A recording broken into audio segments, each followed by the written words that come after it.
Thanks, Mark. Crikey, that sounds very grand, but I'll give it my best shot. So, yeah, it's just a brief introduction. My name's John Grinnell, the Managing Director and CFO at Alder. I'm going to try in 7 minutes just to reflect on our recent journey here at Alder as we've been sort of trying to assess what success could look like through to 2030, and what, as we've heard actually from Claire and Samir there, some of the most challenging environmental conditions I think I've ever seen in I was just adding up actually nearly 30 years in the service. And I'll try and pick out 2 or 3 big themes, but the heart of it, I think what was really critical for us as an organisation was about 18 months ago, and it was actually when we first started to work with Strasis, was to start to think about whether or not the very things that had dictated our success as an organisation over the last decade, which I'd like to think we've done pretty well, may not be the things that would actually be successful in this next phase that we're entering, whether that be the conditions we're operating in around the cost of living crisis, the demand over supply curve that we're all struggling with, many of our teams feeling fragile and burnt out, but also this move that Claire's really outlined clearly there about the move to a more system-based landscape, is that we needed to think differently. So one thing I would call out is our board really saying that no change was not an option, and we needed to think really differently, and I'll come on to that. So next slide, please, Cole. At the heart of this, and in us trying to create a world where we could see us continuing to prosper, do the right things for the children and young people we look after, it was inevitable that we needed a really clear vision. There's nothing new in that, and all organisations will reflect on that, I'm sure. The vision needs to inspire, doesn't it? It needs to motivate and create that collective spirit, and that's needed more than ever, I think, at the moment when there's so many factors buffeting us. The thing I think that I would just call out that was different for us really was that Alder already had a really effective strategy over the last decade that had supported a lot of progress, but that I think what we felt was it was very organisationally focused. And the piece of work that we did, which was a real evidence and database piece, was to start to think about what would it look like to really redefine our vision, what became Vision 2030 to us, around the very people we serve, the populations we serve, and importantly the needs of the children and young people and families that we look after. And that was a real evidence-based piece of work that allowed us to speak to a lot of families and children and partners to understand what role we should play, but also use data and joined up data to actually get a real sense of some of the points Samir's pointed out there, really around where are we spending our money, where are we getting value, where are we getting inefficiency. And from that, we effectively have created this needs-based vision, which it's been truly transformational for us. It's focusing us around 4 areas of need that we will design our organisation around, and our change programmes.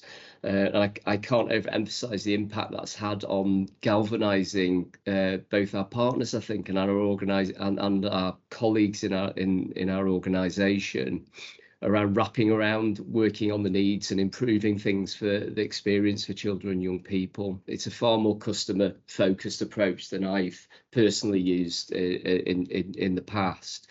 What was also fascinating is that the needs of our children, young people, and families, the frustrations, the problems they face in the way services delivered, are the very same things that frustrate our colleagues and our staff as well. And I'll come on to that in a little bit more.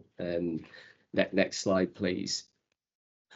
So we've got a vision, we've got a North Star, as it were. The key thing for me is how do we then deploy that vision? How do we make it real?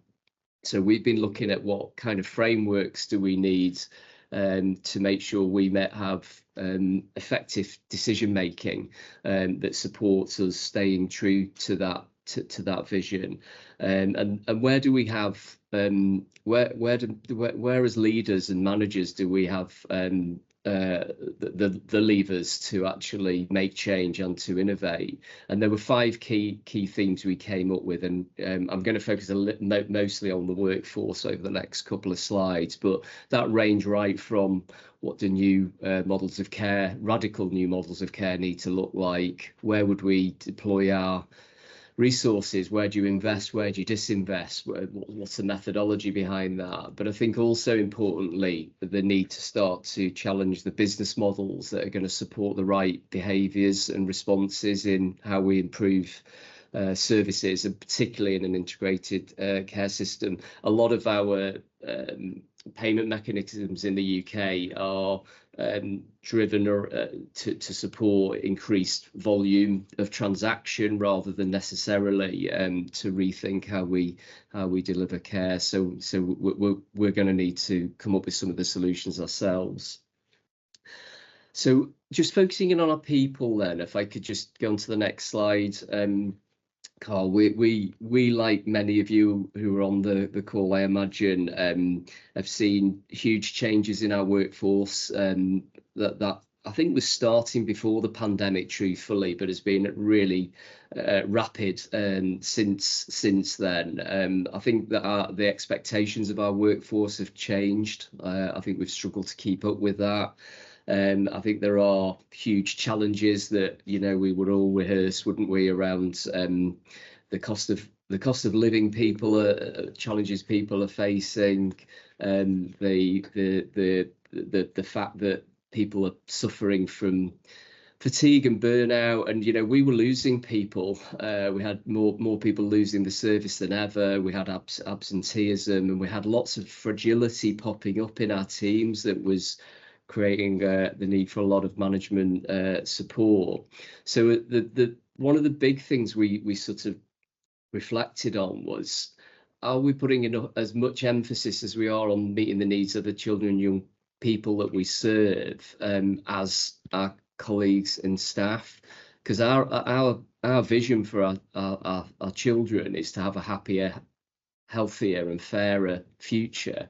Why would we not have exactly that same passion for our colleagues, the people here at Alder Hey that deliver the amazing things they do every day? So what was really brilliant really was the boards at the very time we're probably needing to look at, have we got too many staff? Have we got our teams working effectively enough? And almost a cost out model, one would almost argue. What do you do to invest in the teams that you need to actually make sure that they thrive, that they feel supported, that they're empowered, because they're the very people who are going to make this happen. Next slide, please. So what we did is we developed a business case, and we're in the foothills of this. So I'm sharing experience as we move forward, really.